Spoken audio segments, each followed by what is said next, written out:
La situation à l'est de la République démocratique du Congo demeure préoccupante. Mesdames et messieurs, bienvenue dans cette émission, La majorité silencieuse, votre mission. Si vous n'avez pas encore eu la chance de vous abonner, abonnez-vous dans notre chaîne Moudiaï African Legacy TV. Il nous a fait honneur ce soir. Monsieur Thierry Mariani, dont nous recevons en duplex. Il est député européen, ancien ministre du gouvernement du Premier ministre François Fillon entre novembre 2010 et mai 2012. Monsieur Mariani n'est plus à présenter dans la communauté congolaise. Monsieur Mariani fut le premier député européen, ou soit parmi les autorités aux sphères de l'Union européenne qui ont décidé de porter ce combat de Congolais au niveau international pour défendre la cause et dénoncer les pillages et l'agression dont nous sommes victimes en République démocratique du Congo. Pour vous, Monsieur Mariani, bonsoir. Monsieur Mariani, bonjour. Bonjour. Sentez-vous à l'aise dans votre peau en tant que parmi les premiers députés européens qui ont défendu la cause de l'Est de la République démocratique du Congo et qui condamnaient le silence du Parlement européen et la communauté internationale, mais le statu quo existe encore? Écoutez, je me sens mal à l'aise parce que dans ce Parlement, on condamne beaucoup, mais il n'y a pas souvent des actes concrets. Alors oui, c'est vrai, vous avez raison. J'ai été le premier à dénoncer, l'un des premiers à dénoncer ce silence. Tout à fait. Mais par contre, le premier à demander des explications sur ce fameux accord sur les matières premières entre le Rwanda et l'Union européenne. Je vous le rappelle, c'est un accord qui a été signé le 19 février 2024, c'est-à-dire il y a quasiment un an, et par lequel l'Union européenne achète des matériaux rares au Rwanda, en sachant pertinemment que ces matériaux ne viennent pas du sol rwandais, mais très, très probablement du sol congolais. Et donc, je me sens mal à l'aise d'être dans une assemblée où finalement, on joue le rôle de receleur. Voilà. Après, la bonne nouvelle, c'est que la semaine dernière, effectivement, une résolution a été votée. Elle va pas aussi loin que je l'aurais souhaité, puisque certains de nos amendements concernant des sanctions contre Kigali, concernant des sanctions contre les hommes politiques rwandais qui encouragent ces crimes dans cette région, eh bien, ne sont pas prises. Mais elle a au moins d'abord le mérite de condamner clairement d'abord le Rwanda. C'est un progrès, parce que jusqu'à présent, on parlait de soutien extérieur, d'aide du OM23, d'États qui encourageaient. Enfin, grâce à la pression d'un certain nombre de mes collègues, on parle du Rwanda, c'est-à-dire qu'on a enfin osé dire la vérité. Mais si vous me permettez, on est au milieu du gué, c'est-à-dire que je vois un certain nombre de Congolais qui se sont réjouis de cette résolution. Ils ont raison, mais vous savez, c'est comme si vous allez chez le médecin qui vous fait un bon diagnostic, il vous dit voilà, vous avez telle maladie, et puis que vous sortiez, il ne vous a pas donné d'ordonnance. Et ce qu'on attend maintenant, c'est que cette résolution rentre dans les faits. C'est-à-dire que ce qui a été demandé au Parlement, à savoir des sanctions contre le Rwanda, à savoir qu'on arrête d'acheter ces minéraux qui viennent très probablement du sol de la RDC et qui sont volés, pour le moment, il n'y a rien. Alors on nous dit on va faire une réunion le 24 février, on va réfléchir, on va, etc. Mais ce qu'on a besoin, c'est d'une action immédiate. Donc voilà, je me sens un peu mal à l'aise parce que par moments, je me demande si les résolutions de ce Parlement servent à quelque chose. On a encore quelques jours pour espérer qu'elles servent à quelque chose. Espérer à quelque chose. Je voudrais juste savoir, est-ce qu'il y a-t-il des discussions sur un renforcement des traçabilités de ressources naturelles pour éviter qu'elles ne financent le conflit? Il y a des demandes répétées. Alors, je vous le rappelle d'abord qu'on a eu beaucoup de mal à avoir le texte de cet accord entre le Rwanda et l'Union européenne. Beaucoup de mal parce que entre le moment où je l'ai demandé et le moment où je l'ai obtenu, il a fallu 6 mois. 6 mois pour obtenir 4 feuilles où on s'aperçoit qu'en réalité, c'est extrêmement simple. C'est une sorte de MOU qui fixe des lignes générales, mais où il n'y a rien de précis. Or, là où on attendait des choses très précises et incontestables, c'était sur la traçabilité. Or, on s'aperçoit que sur cet accord, la traçabilité est déclarative. Tout à fait. Et je prends souvent cette image. Si demain je vous vole votre montre et que je vais la vendre chez quelqu'un, je ne sais pas si elle a de la valeur, je ne sais pas, mais voilà, je vais vous voler votre montre et je vais la vendre à un receleur et il va me dire prouvez-moi que c'est votre montre et que vous ne me vendez pas du matériel volé. Eh bien, je vais lui dire oui, je vous certifie que c'est ma montre, c'est tout. Et il va me l'acheter. Ben, c'est exactement l'accord entre le Rwanda et l'Union européenne, c'est-à-dire que c'est un accord basé sur la déclaration, alors qu'en réalité, vous le savez très bien, la traçabilité, ça doit être fait non pas sur les déclarations du vendeur, qui peut être un voleur, ça ne doit pas être fait non plus sur le lieu de stockage, mais ça doit être fait sur la mine. Et oui, déjà, nous avons interrogé un certain nombre d'organismes techniques. Je pense en France au BRGM, qui est le Bureau de recherche géologique et minière, si ma mémoire est bonne, pour savoir si la traçabilité est faisable. Et la réponse est oui. Simplement, il faut le vouloir. Voilà, vous savez, l'Union européenne impose à d'autres pays la traçabilité sur les grumes, c'est-à-dire sur le bois. Et on arrive à dire si tel bois ou tel bois vient de telle grume ou telle grume, plutôt vient de telle ou telle forêt, et s'il est, j'allais dire, achetable par l'Union européenne parce qu'il respecte certains critères. Pourquoi on ne demande pas au Rwanda la même chose? Parce qu'en réalité, c'est faisable. Et vous avez raison de me poser la question, c'est le principal combat. Moi, je ne suis pas contre qu'on fasse du commerce avec le Rwanda si c'est des produits du Rwanda. Voilà, c'est tout simple. Et si jamais c'est des produits volés, eh bien, je le répète, on se rend complice d'un recel et l'argent doit aller à l'État où c'est volé et pas à l'État qui l'a pillé. Et donc, c'est le véritable enjeu. Cet accord aura un an demain. Je fais cette interview, nous sommes mardi, oui. 18, si ma mémoire est bonne. Je vais vous dire que dans 2 heures, nous aurons la fameuse commission qui enfin doit faire le bilan sur cet accord. Alors, vous auriez pu me dire, il fallait faire l'interview après. Eh bien, je vais vous répondre, ça n'aurait rien changé. Pourquoi? Parce que d'abord, je pense qu'on nous dira quasiment rien. Mais j'espère me tromper. Et même si on nous disait tout, l'Union européenne qui passe son temps à réclamer la transparence, cette réunion qui va commencer dans 45 minutes, on nous a imposé de la faire à huis clos, pas de témoins, pas de caméra, pas d'interprète. Comme j'ai dit, sous forme de boutade, j'espère qu'on aura la lumière et on aura une chaise. Voilà. Mais donc, quand vous faites des réunions comme ça, dans des conditions comme ça, excusez-moi, c'est que vous n'êtes pas clair. Voilà. Quand on n'a rien à se reprocher, on joue la clarté. Donc, voilà, moi je demande que sur cet accord, on joue la clarté. Oui. Je ne sais pas ce que j'apprendrai dans 45 minutes, mais même si j'apprends quelque chose, je n'ai pas le droit de vous le dire. Mais par contre, j'ai le droit de continuer à faire le forcing pour que ce soit public, parce que l'Union européenne se targue d'être une grande démocratie. Vous savez, je suis en plus membre de la commission INTA. INTA, ça veut dire International Trade. C'est la commission qui traite des accords internationaux.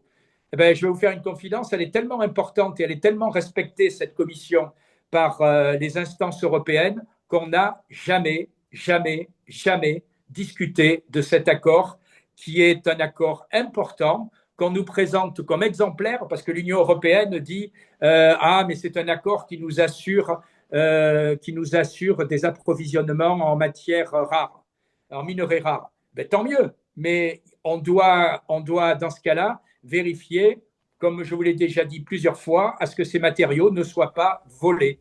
Or, si comme on le craint, c'est des matériaux volés, ça veut dire que l'Union européenne est complice d'un recel. L'Union européenne est aussi en partie responsable des meurtres, des pillages et de tout ce qui se passe dans une partie du territoire congolais pour justement voler ces minéraux.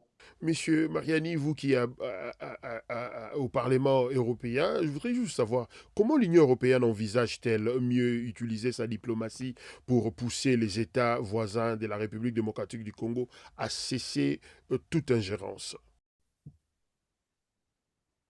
Il y a les grands principes et il y a la réalité. Et très souvent, il y a ce qu'on appelle un double standard. Vous savez, je vais vous donner un exemple. Je me souviens des communiqués qui a eu lieu après l'élection présidentielle qui a eu lieu en RDC en décembre, si ma mémoire est bonne. C'était en décembre, où le président a été réélu.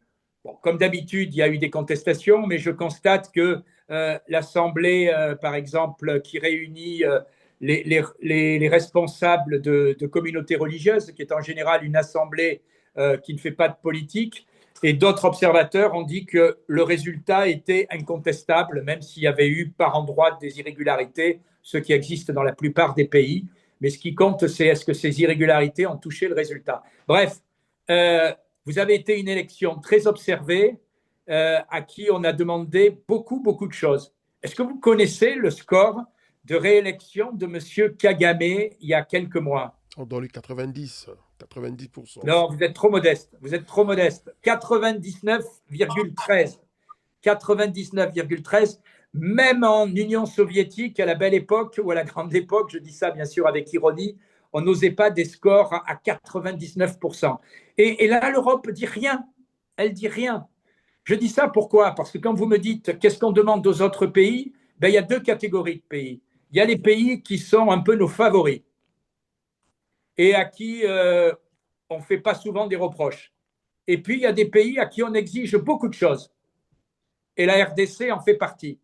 Et donc, en clair, au Congo, vous devez respecter toute une série de normes et c'est normal. Le problème, ce qui n'est pas normal, c'est qu'il y ait le deux poids, deux mesures et que le Rwanda, on accepte tout, on tolère tout, on laisse passer tout et on ferme les yeux quand ce pays agresse un autre pays.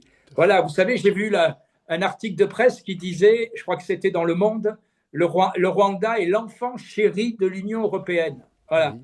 Ben, excusez-moi, il n'y a pas d'enfant chéri, ou alors l'enfant chéri, on doit le traiter de la même manière que les autres. Voilà. Et donc, vous avez très bien compris que l'Union européenne est un peu tétanisée face au Rwanda. Parce que M. Kagame a réussi une chose, c'est à culpabiliser en permanence une partie des Occidentaux. Bien sûr qu'il y a eu la colonisation dans toute l'Afrique.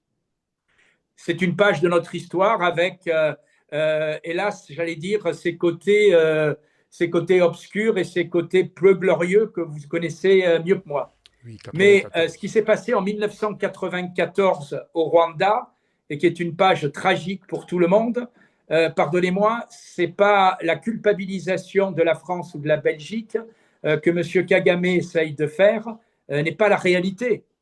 Et du coup, un certain nombre de politiciens en France ou en Belgique sont tétanisés par M. Kagame et n'osent faire aucun reproche. Voilà. Ce qui s'est passé en 1994, personne ne l'oublie. Les coupables doivent être châtiés. Mais ce qui se passe en 2024 et ce qui se passe, j'allais dire, depuis 30 ans chez vous, depuis 30 ans, on recevait en visio le docteur Mukwege qui a eu le prix Nobel et le prix Sakharov, peut-être, excusez-moi, je Oui, prononce Mukwege. mal son nom. Mukwege. Denis Mukwege. Comment? Denis Mukwege. Voilà, excusez-moi pour la prononciation. C'est pas grave. Mais son témoignage était tragique. Il nous répétait, dans cette région, en ce moment, les hommes et les femmes tombent comme des mouches. Et ça fait 30 ans, et ça fait 30 ans qu'on n'en parle pas. Alors oui, il faut s'indigner devant les drames qu'il y a en Ukraine, dans cette guerre entre la Russie et l'Ukraine. Oui, il faut s'indigner dans ce qui se passe au Moyen-Orient entre Israël et le Hamas. Mais il faut aussi s'indigner dans ce qui se passe ailleurs dans le monde. Voilà. Et là aussi, il y a un double standard. C'est-à-dire qu'on a l'impression que les victimes en Afrique ont droit à moins d'égards que les victimes au Proche-Orient ou en Europe. Or, ça fait 30 ans. Il est temps qu'on s'en occupe et qu'on s'en occupe vite, vite, vite. J'ai l'impression que depuis 3 semaines, on fait du surplace. Je vous dis la vérité, parce que c'est pour ça que je suis un peu énervé. Parce que tous les 2 jours, il y a une réunion où on parle du Congo et où on dit ah, c'est inadmissible, ah, il faut arrêter. Alors maintenant, on dit ah, le Rwanda est coupable. Mais il n'y a rien d'autre. Il n'y a rien d'autre. Et voilà, l'Union européenne, ce n'est pas une NGO, enfin, pardon, une organisation non gouvernementale Oui. dont le but est de faire des résolutions pour condamner et puis après de s'arrêter. L'Union européenne, quand elle veut, elle sait prendre des sanctions. Moi, j'ai vu ce qui s'est passé avec la Russie et l'Ukraine. En 24 heures, des sanctions ont été prises. Là, pour le moment, on réfléchit. Donc, On va manque voir de ce qu'on va volonté. faire. Voilà. Je voudrais savoir, est-ce que, bon, puisque nous savons tous, l'Union européenne apporte son soutien à l'armée rwandaise.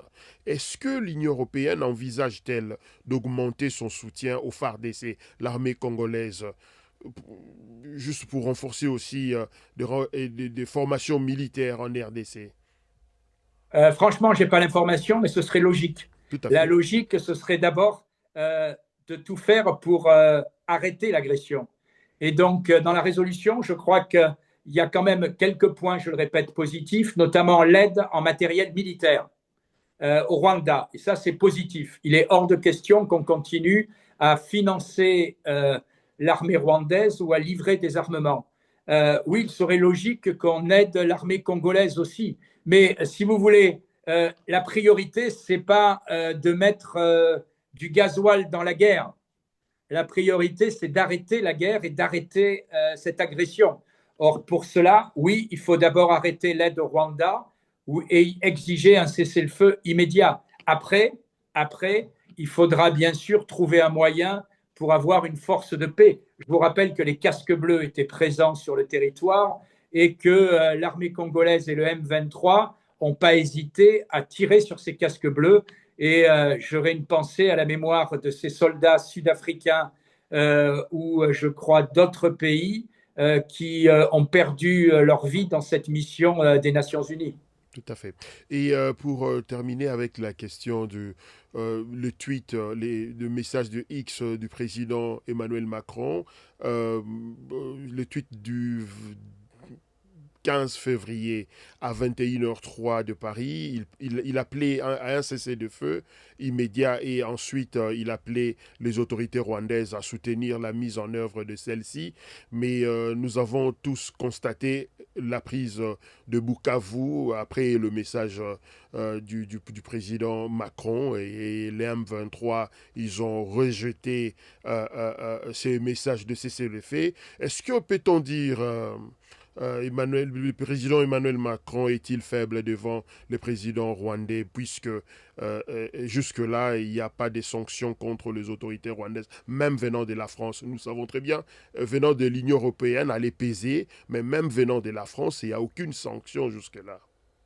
Mais je disais tout à l'heure que le Rwanda est l'enfant chéri de l'Union européenne, et je voudrais plus rajouter de la France.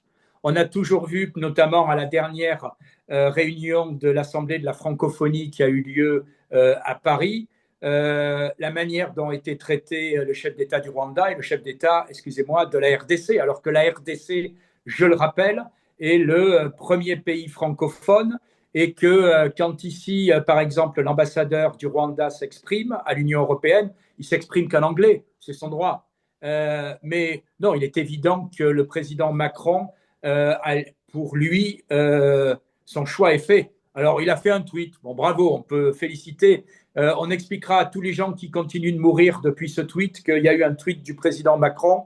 Je suis persuadé que ça va les faire ressusciter ou leur faire plaisir. Mais tout ça est hypocrite, lâche, et la France devrait pousser à des mesures énergiques à l'Union européenne. On a eu un tweet, voilà. Vous savez, c'est un peu comme Ponce Pilate. Ponce Pilate se lavait les mains pendant qu'on crucifiait Jésus-Christ. Eh bien, M. Macron a fait un tweet pendant que les Congolais se font assassiner. Tout à fait. Voilà, moi j'attends autre chose de mon chef d'État et autre chose de la France. J'attends qu'on fasse tout pour arrêter M. Kagame, parce qu'aujourd'hui, où est-ce qu'il va s'arrêter? Et c'est d'ailleurs la vraie question. Où est-ce qu'il va s'arrêter? Est-ce qu'il ne compte pas renouveler j'allais dire, un épisode de l'histoire du Congo que vous connaissez mieux que moi, où il était arrivé jusqu'à Kinshasa en soutenant certains groupes et en installant un gouvernement qui était quand même très proche de lui et à son service. À son service. Nous rappelons, nous recevons Monsieur Thierry Mariani, il est député du Parlement européen et ancien ministre des Transports dans le gouvernement du Premier ministre François Fillon entre 2010 et 2012. Pour terminer cette interview, quel est votre mot de la fin? Vous savez, le Congolais n'attendra que votre visite à la partie est de la République démocratique du Congo et un message, un mot d'encouragement pour ceux-là qui sont en train de perdre leurs membres de famille, leurs amis et le Congolais n'attend qu'un message d'encouragement. Écoutez, on est un certain nombre dans tous les partis politiques, je dis bien dans tous les partis politiques, à ne pas oublier la RDC. Et aujourd'hui, j'allais dire, il y a une urgence, mais il y a une urgence depuis 30 ans. Voilà, aujourd'hui, on a, j'ai presque envie de dire, 2, 3 semaines pour sauver la situation. Mais 2, 3 semaines en agissant dès aujourd'hui, dès demain. Voilà. Je n'ai pas l'impression, malheureusement, que dans ce Parlement, enfin, que dans les institutions européennes, je fais la nuance, les gens aient la volonté d'agir. Au niveau du Parlement, la résolution a été votée par tous les partis majoritairement. Je le répète, je regrette que mes collègues n'aient pas suivi les amendements que je proposais, qui étaient beaucoup plus durs sur les sanctions, mais l'assiette est à moitié vide ou à moitié pleine. C'est déjà un grand pas qui a été fait. Voilà, le grand pas, il faut aujourd'hui qu'il soit transformé. Or, pour le moment, il n'y a rien. Il n'y a rien.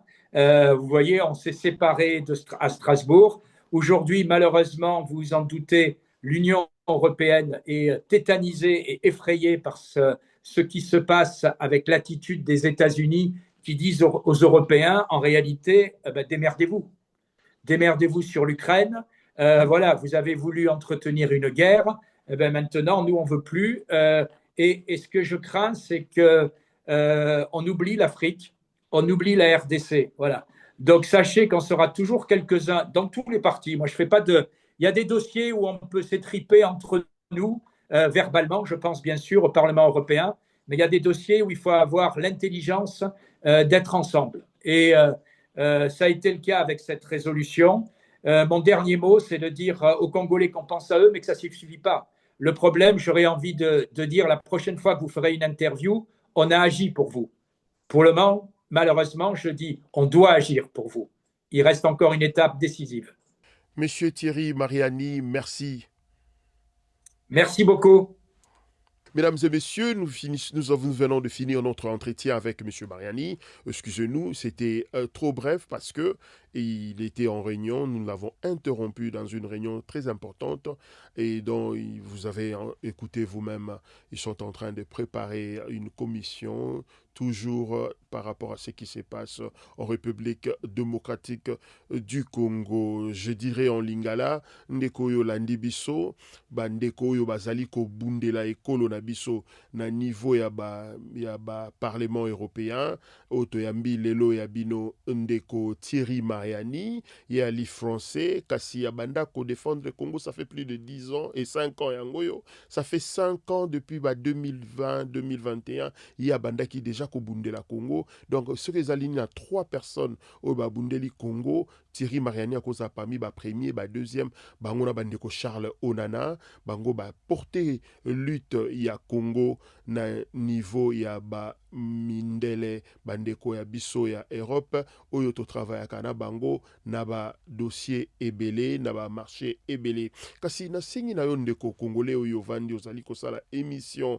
ozali ko taxé kaka Félix Tshisekedi ou Martin Fayulu Moïse Katumbi moment ezali susu yango te moment to ali nango yali moment ya bitumba bakoteli biso pa banguna bapaya o baza na besoin basala occupation na mboka na biso République démocratique du Congo soki mopaya zo bundela biso boni biso tozo bunda kati na biso omona nga na bundisi Christian Lusakweno na bundisi Jean-Marie Kassamba. Jean-Marie Kassamba a attaqué Alain Foka. Non.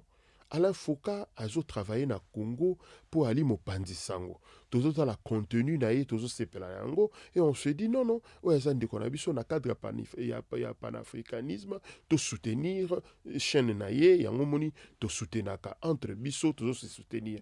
Kasi ndenge nini yo ndeko yo vande siko ali yo zo porter bitumba na yo entre biso na momo to nango eza moment ya agression.